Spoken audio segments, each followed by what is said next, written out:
Let's talk right now about the latest woke madness, because, yeah, it keeps on a-coming, does it not? And this is the latest from a massive competition, a big British debate competition. It's one of the biggest in the world, and it's run by the Oxford Union.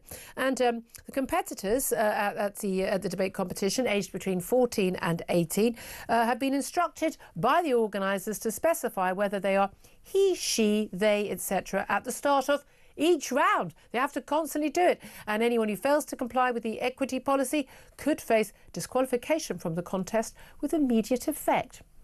Let's talk about this with Helen Joyce. She's Director of Advocacy at Sex Matters. She's also author of the brilliant book Transgender Identity and the New Battle for Women's Rights. Very good afternoon to you, Helen. Hi, thanks for having me on. I mean, I find it bad enough that I have to walk into a store with someone with my preferred pronouns. I don't care. You're a woman. I'm going to call you she and her, end of. Nothing to discuss.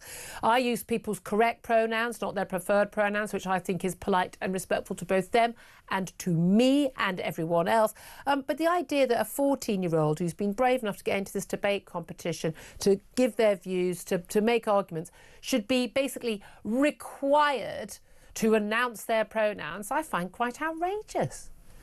It's indoctrination, Julia. It's really that simple. What it is telling everybody that as a condition for being in this event, they have to show, they have like fealty really to this neo-religion that says that you're a man or you're a woman according to what you feel like rather than what you actually are. Yeah. So it's like they're all being told that they have to say, you know, Jesus Christ died and was born again. Yeah. He died for my sins or something before they start. Yeah, it's literally before every one of them. It's enforced speech, isn't it? And that's it. People will say, well, what's the problem? I mean, okay, so if I was in the debate, I'd have to say my preferred pronouns are she and her. It's like, well, that's obvious. My name's Julia. I'm clearly a woman. Of course, those are my pronouns. Those would be the correct grammatical and biologically correct pronouns as well. So what's the issue? But the idea that anyone needs to be told those things is that it's insulting to expect me to have to tell them. I mean, it is an affront to our freedom of speech, isn't it, and our freedom of thought.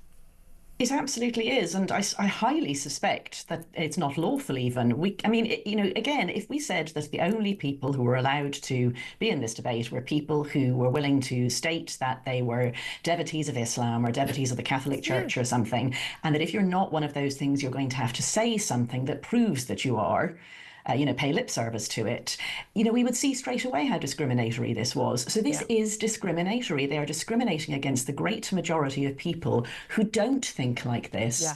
And also it's indoctrination of kids. I mean, the youngest age range there, 14. These are kids who maybe haven't thought about what it means to have free speech. They maybe don't know what it's like in countries where you don't have free speech. Yeah. And they know that if they, it's not just about not being allowed to take part. It's possibly about being booed or hissed or having your friends dislike you or having your teachers telling you off, because this has been framed as kind, polite and respectful instead of bullying and authoritarian. And inclusive. And again, it was interesting that Lord Toby Young, the General Secretary of the Free Speech Union, a friend of our show, of course, he said this is unacceptable. What if the school children, he points out, are debating whether sex is an immutable biological characteristic or a social construct that's merely assigned at birth? By forcing them to declare their pronouns, as you say, it's a tacit acknowledgement that someone can become a member of the opposite sex, which they can't, I know they can't, the vast majority of people know they can't. Apparently the Prime Minister still isn't quite sure about the whole penis status of some women's pants.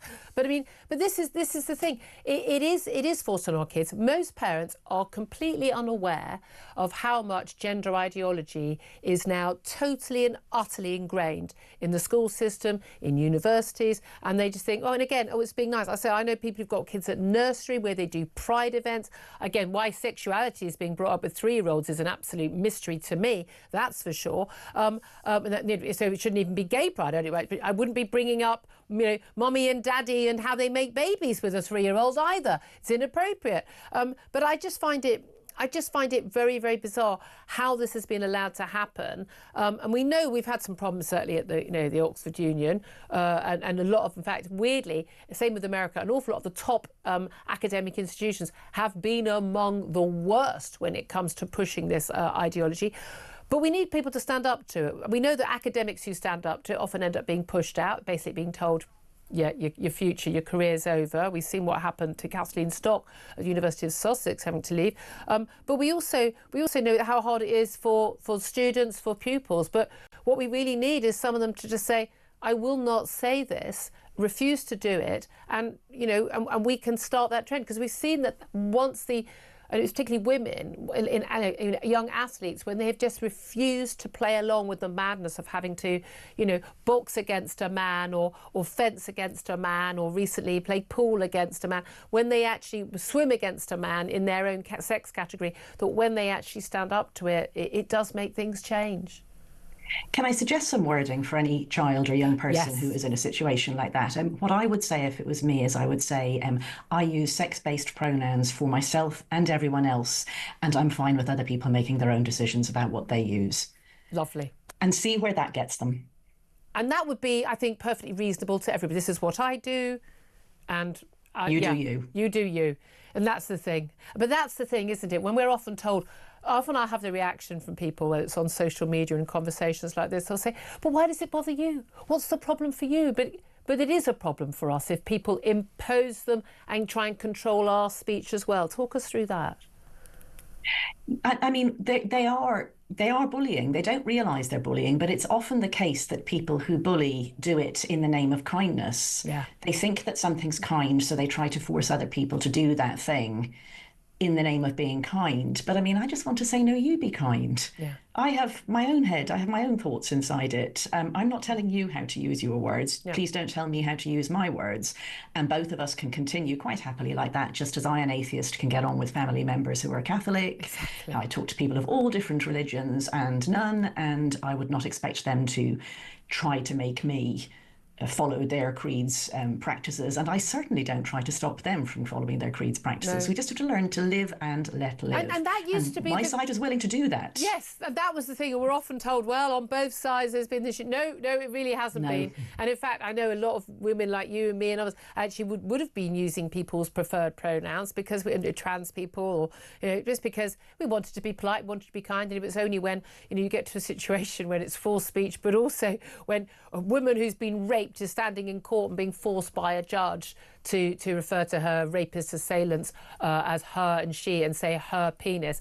I think that was the point when most of us woke up and went, yeah, the time for politeness is over now. Now we're going to get back to reality. Helen Joyce, you've been fantastic on this. She's from Sex Matters, also author of the brilliant book Trans. Thank you for that.